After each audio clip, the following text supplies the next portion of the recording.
आगे कह रहे हैं, बड़ा मन और चले ये पैर, शैल मालाओं का श्रृंगार, आँख की भूख मिटी यह देख, आह कितना सुंदर संवार। कह रहे हैं आगे श्रद्धा आगे बढ़कर कहती है कि जब मेरे प्रश्नों का कोई समाधान नहीं मिला तब मेरे मन में निश्चय किया कि क्यों ना इसे हिमालय क्षेत्र में घूमकर और उसके विषय में जाना जाए। बड़ा मन और चले ये पैर। जब उसको अपने प्रश्नों का उत्तर नहीं मिला, उसने कहा चलो हिमालय पर्वत में घूमकर ही अपने प्रश्नों को जाना जाए।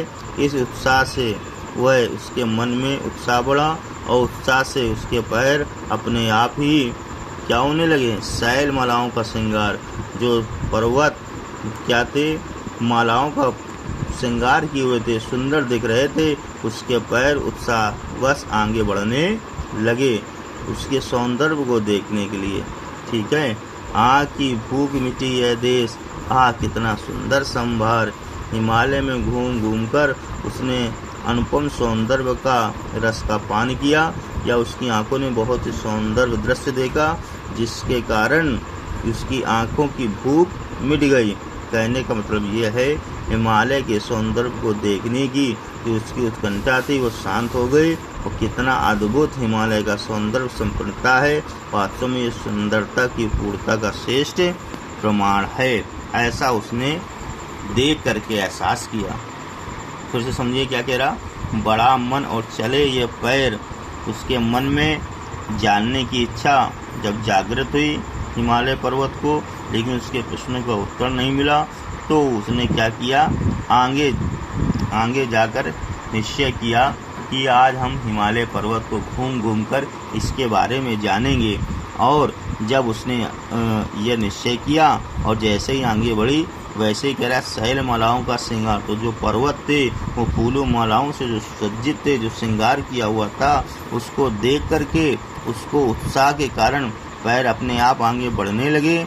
और जितना सौंदर्य दृश्य को देख करके आंखों की भूख मिटी यह देख, जब उसने इतना सौंदर्य हिमालय का देखा कि हरा भरा है, सुंदर वातावरण है, किसी प्रकार का शोरगुल नहीं है, तो उसकी आंखों की जो उत्कंठा थी वो शांत हो गई। और वहाँ कितना सुंदर संवार, और उसके मन में ये वाणी और उसके मन में ये एहसास हुआ कि कितना अद्भुत है हिमालय का सौंदर्य, इससे अधिक सुंदर और कोई स्थान नहीं हो सकता। आगे कह रहे हैं कि आगे कह रही है, यहाँ देखा कुछ बलि का अन्न, भूत हित रत किसका ये दान, इधर कोई है अभी सजीव, हुआ ऐसा मन में अनुमान। कह रही है श्रद्धा आगे कहती है कि हिमालय की शोभा देखते देखते जब यहाँ तक पहुँची तब मैंने यहाँ संसार के सभी प्राणियों के भरण पोषण के लिए गृहस्थों द्वारा प्रतिदिन अपने भोजन से निकाले जाने वाले अन्न के अंश को बिखरे देखा। यहाँ देखा कुछ बलि का अन्न, भूत हित रत किसका यह दान। ठीक है। कह रहे हैं जब मैं यहाँ इस प्रकार से टहल रही थी, देख रही थी वातावरण को, तब उसी समय देखते देखते मैं यहाँ पहुँची।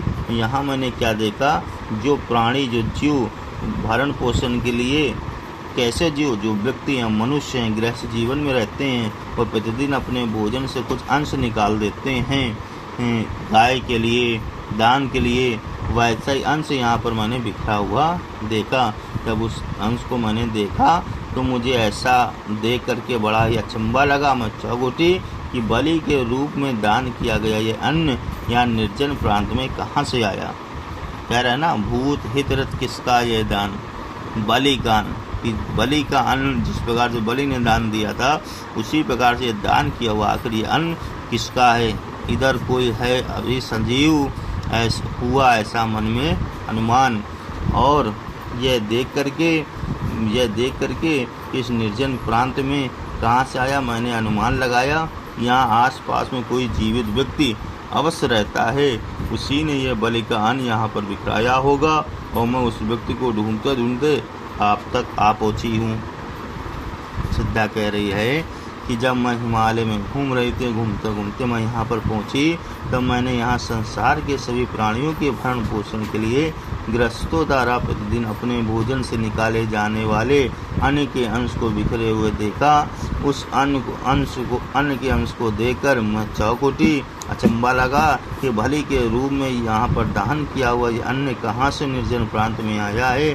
तब मैंने अनुमान लगाया कि यहाँ आसपास में कोई व्यक्ति अवश्य जीवित है, जो रह रहा है, जिसने बलि का ये अन्न यहाँ बिखराया होगा। मैं उस व्यक्ति को ढूंढते ढूंढते आप तक आ पहुँची।